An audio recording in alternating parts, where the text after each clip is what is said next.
할렐루야. 네, 오늘은 현실에 갇힌 신앙을 넘어서라는 제목으로 말씀의 은혜를 나누고자 합니다. 오늘 우리가 잘 알고 있는 예수님께서 사두개인들과 이 논쟁에서 선포하신 놀라운 진리의 말씀을 함께 나누려고 합니다. 당시 사두개인들은 부활을 부정했습니다. 예수님의 죽으심과 부활, 우리의 새로운 생명의 하나님 나라를 부정했던 사람들이죠. 오직 이 세상에 바로 지금 여기 내가 살고 있는 현실과 현재만이 있다는 한정된 신앙만을 고집했습니다. 그러나 예수님께서는 이들에게 단호하게 말씀하십니다. 하나님은 죽은 자의 하나님이 아니라 하나님은 산자들의 하나님이시다. 그렇게 말씀하시면서 구원과 부활 그리고 우리에게 하나님 나라의 영원한 소망이 있다는 것을 선포해 주셨습니다. 오늘 현실에 갇힌 신앙을 넘어서라는 제목의 말씀은 바로 이 점을 함께 여러분과 나누고자 합니다. 우리가 만약 현재 안락한 자리, 편안한 자리, 교회 안에서의 정체된 신앙에 머물러 있다면 사두개인과 같이 단지 눈에 보이는 지금만에 의존하는 신앙에 머무르는 위험에 처해일 수 있습니다. 그러나 우리 주님께서는 우리에게 부활의 소망과 함께 진정한 구원의 변화 그리고 하나님 나라가 우리 가운데 임할 것이다 라는 그 약속을 주셨습니다. 그래서 바라기는 현실에 갇힌 신앙을 넘어서 부활의 신앙으로 새로운 소망을 갖고 나갈 수 있는 동고의 가족 되기를 축복합니다. 여러분, 그렇다면 구체적으로 현실에 갇힌 신앙이 어떤 신앙일까요? 어느 작은 마을에 영훈이라는 농부가 한 명 있었습니다. 이분은 오랜 세월 동안 자신만의 방식으로 밭을 가꾸면서 농사를 지으면서 살았습니다. 그는 매일같이 같은 시간에 일어나서 밭을 돌보고 늘 하던 그대로 전통적인 그 방법에 의지를 했습니다. 이 마을의 다른 농부들은 새로운 농업의 기술, 과학이 발전되니까 새로운 농업의 기술과 또 변화가 되는 기후에 맞춰서 조금씩 농사하는 방식을 바꿔 나갔습니다. 하지만 이분은 내가 해왔던 대로 해도 충분하다 그런 이 고집스러운 마음으로 이 방식을 계속해서 고수해 나갔습니다. 그러던 어느 날 갑자기 기후가 이제 변하면서 농산물 가격이 떨어지고 마을에는 큰 변화가 필요하다는 그러한 요구가 느껴졌습니다. 새로운 기술을 받아들인 농부들의 밭은 점점점 이 위기의 어려운 가운데 이 회복되었지만 변화의 물결에 몸을 맡기지 못한 이 농부는 밭이 점점 황폐화되어져 가서 어렵게 되었습니다. 결국 내 방식이 틀리지 않았다라는 그런 확신 속에서 자기 가족 그리고 공동체가 누릴 수 있었던 이 풍요로운 미래에 대한 기회를 잃어버리고 말았던 거죠. 이 예화를 통해서 우리가 알 수 있는 것은 눈에 보이는 익숙한 현실에만 우리가 안주했을 때 참된 변화, 하나님께서 은혜를 주시고자 새롭게 변화의 길을 열어주시는 그런 것들을 기회를 잃어버릴 수 있는 위험이 있다는 것입니다. 현실에 갇혀있는 신앙, 지금만에 자족하는 신앙은 그런 위험에 빠져있게 된다는 거죠. 우리가 잘 알고 있는 전도서 3장 1절에서 10절의 말씀 보면 이렇게 하나님께서는 우리에게 지혜의 말씀을 주십니다. 범사에 때가 있고 천하만사가 다 때가 있습니다.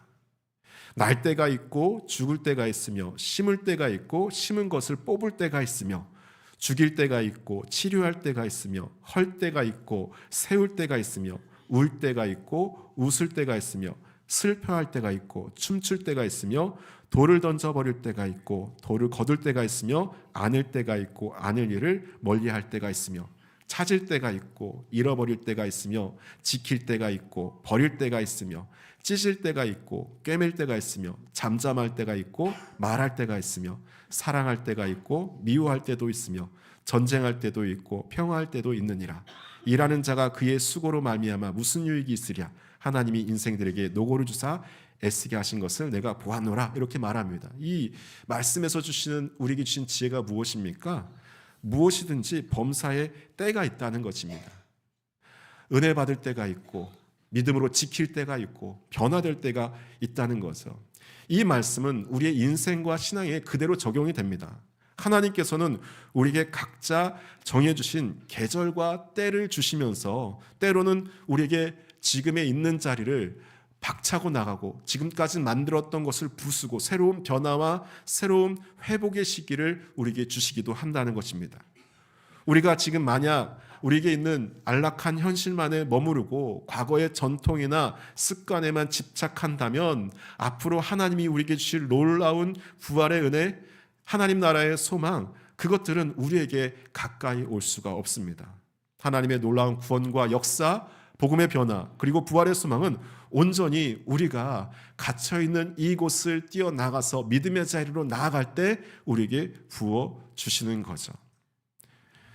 어느 날 예수님께서 베드로와 제자들을 불러서 산에 올라가십니다. 예수님께서 기도하실 때 예수님의 모습이 변화된 모습을 보게 되죠.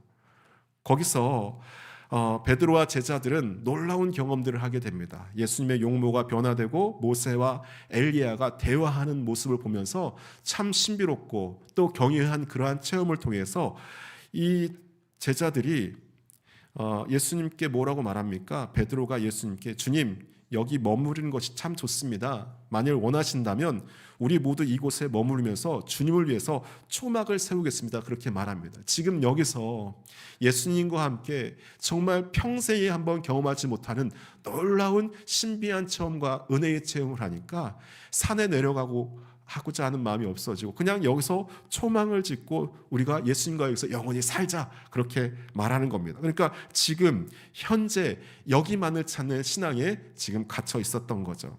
그때 예수님께서는 제자들의 그런 제안과 그 말을 받아들이지 않습니다.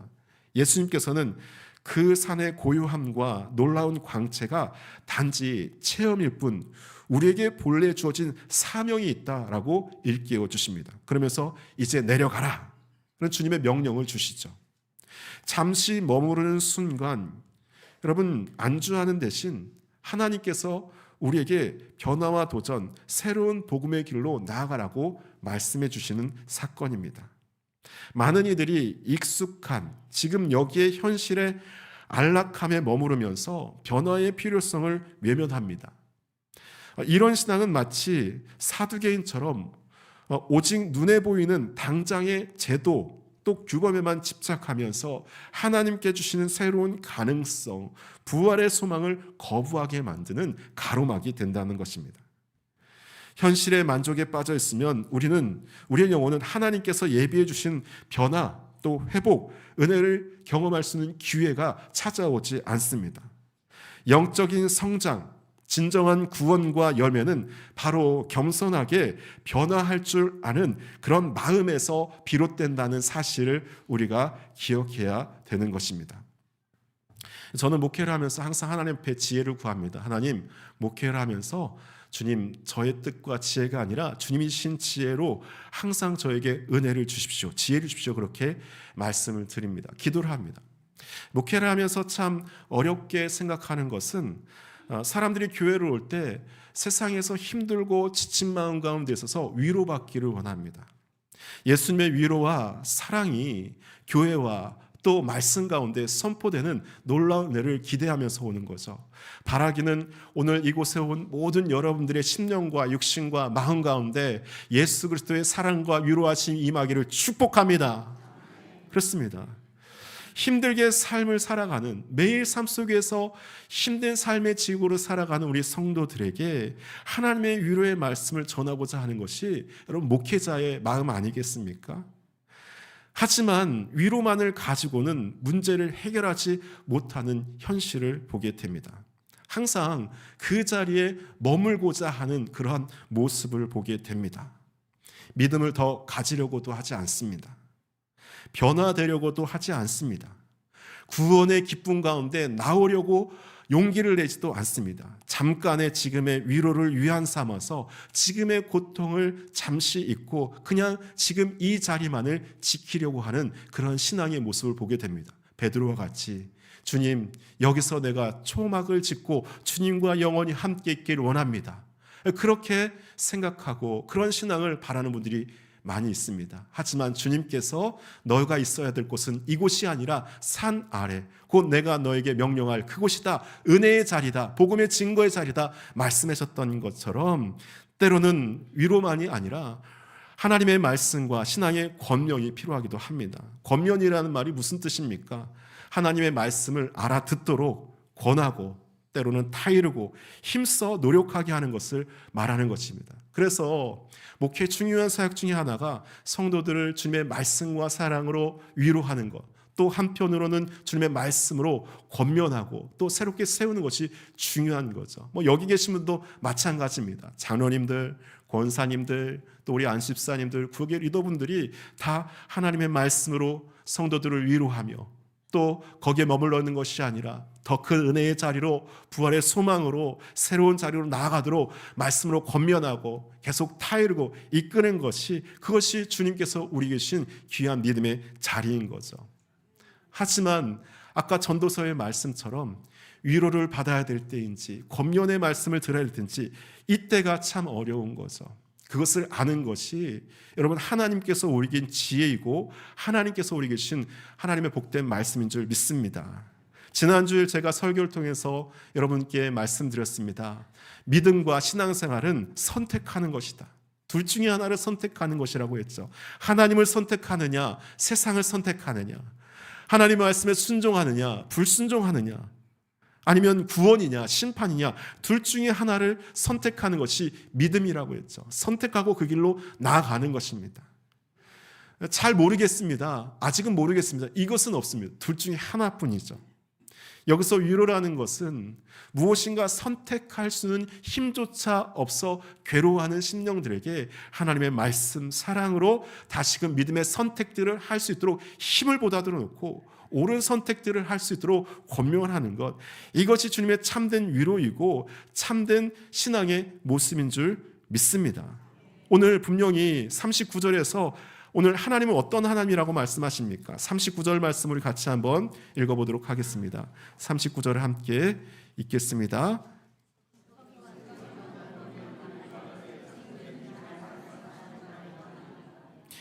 네, 거기 있는 사람들 중에서 예수님과 사두개인들 간의 서로 논쟁 중에서 누군가 어떤 사람은 예수님의 그 말씀, 사두개인을 책망하는 그 말씀에 대해서 여러분 주님의 진리의 말씀을 듣고 은혜의 자리, 구원의 자리로 나아갔던 사람들이 있었다는 것입니다. 하지만 같은 자리에 똑같이 주님의 그 말씀과 진리를 듣지 못한 채 각박한 심령 가운데 말씀을 듣지 못하고 여전히 고난과 괴로움과 현재에 갇힌 모습이 함께 상존하는 것을 우리가 분명히 알아야 되는 것입니다. 또한 38절에서 뭐라고 말씀하십니까? 38절 말씀입니다. 시작.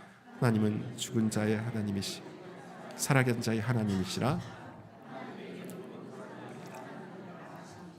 그렇습니다. 하나님은 죽은 자의 하나님이 아니시고 살아있는 자의 하나님이십니다.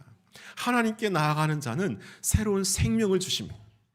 예수님께서는 죽은 자도 살리시고 병든 자도 고치시고 귀신 있는 자를 물리치시는 놀라운 기적을 일으키시는 하나님의 아들 아니시겠습니까? 예수님께 나갔던 자들이 고침받게 되고 새로운 생명을 얻게 되고 변화받게 되고 새로운 삶을 얻게 되지 않았습니까? 그것처럼 믿음의 선택, 세상을 뒤로하고 하나님을 선택할 때는 당장 내가 죽을 것 같이 경제적으로 어렵고 사람 간의 관계가 단절되고 정말 극심한 괴로움 가운데 죽을 것 같지만 그 죽음이 아니라 새로운 소망과 생명이 임한다는 거죠. 그 말씀이 오늘 예수님의 이 말씀입니다. 하나님은 죽은 자의 하나님이 아니다. 살아있는 자들의 하나님이다. 예수님께 나아가는 자는 당장 죽는 것 같지만 죽는 것이 아니라 그 죽음 뒤에 새로운 부활과 생명이 있다는 것을 가르쳐 주는 거죠. 여러분, 오늘 사두개인들이 왜 부활이 없다고 예수님께 이렇게 따지듯 이야기하는 것일까요? 처음에는 사두개인들이 예수님이 인기가 있고 사람들이 예수님을 많이 좋아하니까 예수님을 회유하려고 했습니다. 예수님 꼭 그렇게 얘기하지 마시고 우리 입장도 있는데 부활에 대해서 그렇게 강하게 얘기하지 마시고 좀 두리뭉실하게 좀 얘기 좀 하고 우리 함께 갑시다, 함께 삽시다, 막 그렇게 회유를 했죠.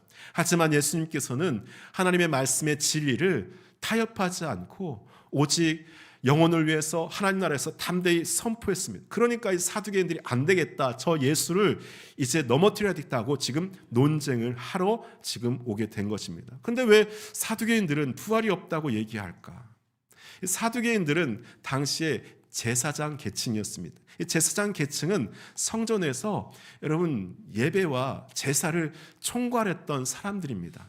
당시에 이스라엘 백성들은 성전을 아주 소중하게 여겼습니다. 성전 중심의 신앙이었습니다. 그들에게 신앙이 있어서 성전은 아주 중요했습니다. 그 성전 중심의 신앙에서 성전을 관리하던 사람들이, 여러분 예수님께서 이제는 성전과 그것이 중요한 것이 아니라, 제사가 중요한 것이 아니라 참된 하나님의 말씀과 복음과 진리와 부활을 소망하며 나아가야 된다 하니까 이제 사람들이 자신들의 말을 잘 듣지 않고 성전에 잘 모이지 않게 되었습니다. 그러니까 자신들의 기득권, 자리를 빼앗길 위기에 처했던 거예요. 당시의 사두개인들은 모세오경만을 하나님의 말씀으로 받아들였습니다. 모세오경을 하나님 말씀으로 받아들이고 모세오경에 기록되지 않은 것은 하나님의 말씀으로 받아들이지 않았어요. 그래서 성경에 모세오경에 천사도 없고 또한 부활도 없으니 부활과 천사는 없는 것이다 라고 예수님과 지금 논쟁을 하는 것입니다. 모세오경에 보면 천사의 존재가 한글 선역에는 번역되어 있습니다. 그런데 이 사두개인들은 그 천사가 영적인 존재가 아니라 하나님의 말씀을 대언하는 선지자 같은 존재다, 그렇게 자기들이 자의식적으로 하나님의 말씀을 자기 좋은 대로 해석해서 예수님과 지금 부활이 없다, 천사가 없다, 지금 예수님과 논쟁하는 거죠. 왜냐하면 모세오경에서 가장 중요한 것은 성전과 또 율법이기 때문에 성전 중심의 율법 중심의 신앙을 지켜야 하지만 자신들이 지금 하고 있는 지금 성전에서의 자리와 이스라엘에서의 이 정치적인 위치가 지켜질 것이라고 생각했기 때문에 지금 서로의 자리를 놓고 한판 붙는 것입니다. 그러니까 지금 예수님께서 하시는 말씀과 논리에 밀려버리면 우리가 지금 망해버릴 것 같은, 죽을 것 같은 위기를 처하게 된 거죠. 하지만 아까도 말씀드렸죠, 예수님께서는 죽은 자의 하나님이 아니라 산 자들의 하나님이라고 했죠. 여러분 그 가운데서도 예수님의 그 진리의 말씀을 듣고 부활과 소망의 새로운 하나님의 나라를 보면서 주님께 나왔던 사람들이 있었다는 것입니다.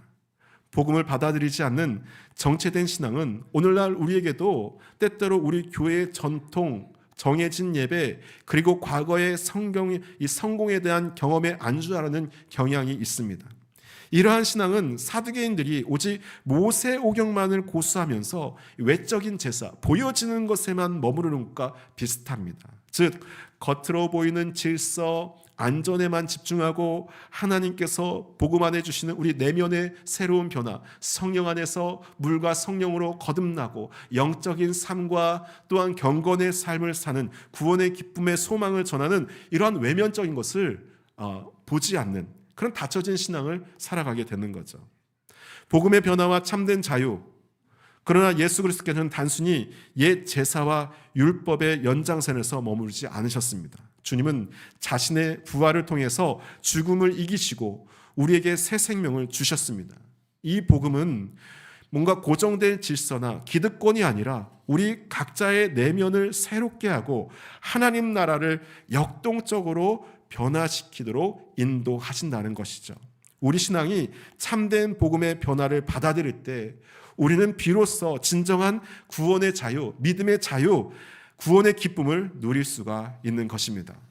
우리에게 주신 주님의 초대, 새로운 도전, 오늘 하나님 앞에서 우리가 새롭게 태어남으로 부활의 소망을 갖기를 원합니다. 단순히 교회에 정해진 자리만 지키며 과거의 전통에 안주한다면 사두개인들이 이뤘던 하나님의 놀라운 구원의 역사를 경험할 수가 없습니다. 하나님께서는 우리 각자에게 변화의 동력을 주셨습니다. 기회를 주셨습니다. 우리의 삶 속에서 복음을 실천하도록 우리를 부르셨습니다. 그 부르심에 응답하는 우리가 이제 외적인 보여지는 신앙을 뛰어넘어서 우리 내면의 새로운 영적인 변화와 물과 성령으로 거듭나는 그러한 새로운 변화를 받아서 하나님 나라 확장에 기꺼이 참여해야 될 줄 믿습니다. 아까 전도서 3장에서 말씀드렸죠. 범사에 때가 있고 천하 만사가 때가 있음이라 그렇게 말했습니다. 우리 인생이 고정된 것이 아니라는 거죠. 우리 인생을 고정된 상태로 받아들일 것이 아니라 하나님께서는 항상 나의 삶의 새로운 계획과 예비하신 가운데 준비하고 계신 그 예비하심과 인도하심의 믿음의 발자국을 걸고 나아가야 된다는 것입니다. 여러분은 지금 어떤 자리에 있습니까?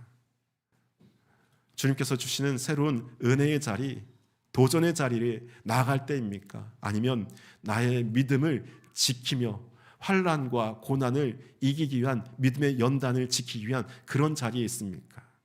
그러한 분별과 알 수 있는 명철이 여러분의 있기를 축복합니다. 심어야 될 때가 있고 거두어야 될 때가 있고 슬퍼할 때가 있고 기뻐할 때가 있습니다. 이 모든 순간 하나님께서 우리에게 변화를 경험하게 하시고 새로움을 주시기 위한 하나님의 은혜의 통로라는 사실을 깨닫기를 바라겠습니다. 우리가 현실에 갇힌 신앙을 넘어서려면 매일 삶 속에서 하나님의 타이밍, 그러니까 나의 타이밍, 나의 계획이 아니라 하나님의 시간과 하나님의 타이밍과 변화의 필요를 인식해야 됩니다. 하나님의 때는 언제인가? 하나님께서 나에게 주시는 은혜의 시간은 언제인가? 그것에 대한 필요와 인식을 해야 되는 것이죠. 이는 단순히 교회 건물 안을 벗어나지 말라는 의미가 아니라 각자 내면의 이 세상의 흐름에 따라서 우리가 유연하게 변하는 것이 아니라 하나님의 부르심에 민감하게 반응하면서 하나님의 뜻을 이룰 수 있는 그런 준비와 도전을 감당할 용기가 필요하다는 사실입니다. 우리에게 부여된 부활의 소망과 구원의 약속은 지금 현재의 어려움, 또 지금의 믿음의 시험을 넘어서 미래의 하나님의 영광을 바라보게 하실 줄 믿습니다. 자신의 삶의 자리에서 우선 나의 편안함과 안락함만을 고집하지 말고 때로는 과감히 변화와 도전을 받아들일 수 있는 우리 동고의 가족 되기를 축복합니다. 때로는 우리가 우리의 의지대로 변화와 또 새로운 은혜의 자리로 도전하지 않으면 주님께서는 때로는 우리를 뒤로 밀 때가 있으십니다. 억지로 밀려가는 것이 아니라 하나님의 은혜에 감사하면서 그 은혜의 자리로 변화의 시기로 나아갈 때 하나님께서 기뻐하시고 우리에게 은혜가 임한 줄 믿습니다. 교회 내에서 새로운 봉사의 기회를 찾거나 자신이 가진 은사를 통해서 지역사회에 적극적으로 섬김의 삶을 실천하는 것이 여러분 이러한 변화의 새로운 시작의 발걸음인 것입니다. 우리가 이러한 은혜가 오늘 예수님의 부활의 은혜에 함께 임하기를 소망합니다. 이 시간 우리 같이 기도하기를 원하는데요. 우리 함께 기도합시다. 우리 기도할 때 하나님, 제가 현실에 안주하고 현실에만 머물러 있는 것이 아니라 새로운 믿음의 도전, 하나님의 은혜의 자리로 나아갈 수 있도록 저에게 힘과 능력을 더하여 주시옵소서. 지금 아무것도 할 수 없고 아무것도 움직일 수 없는 현실 같지만 그럴지라도 내 앞에 죽음이 아니라 오직 주님이 주신 새로운 부활과 소망이 있다는 것을 믿고 믿음의 결단과 믿음의 소망을 갖고 달려가게 하여 주시옵소서. 현실에 갇힌 신앙이 아니라 눈에 보이는 것을 지키기에 급급한 신앙이 아니라 장차 하나님 주신 새로운 소망과 믿음을 갖고 제가 도전하며 결단하는 신앙 되게 하여 주시옵소서. 우리 그렇게 함께 기도하겠습니다. 함께 기도합니다. 사랑의 주님 감사합니다. 오늘 사랑하는 주의 자녀들 이 시간 주님의 전에 나와서 하나님 앞에 예배합니다. 사랑의 주님, 이 시간 우리 주의 사랑하는 동고의 가족들에게 하나님의 은혜와 사랑을 물붓듯 채워 주시옵소서.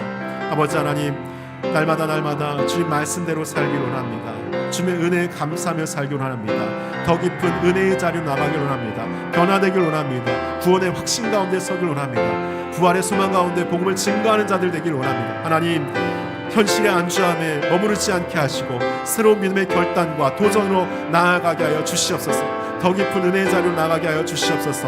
아버지 하나님, 온전히 주님께서 나아가는 함께하는 길은 생명의 길, 소망의 길, 부활의 길인 줄 믿사오니 그 길을 사모하며 아버지 선택하며 나아가게 하여 주시옵소서. 주님, 우리의 오늘 함께하시고 새로운 길로 인도하실 줄 믿습니다. 주님 도와주시옵소서. 주님 감사합니다.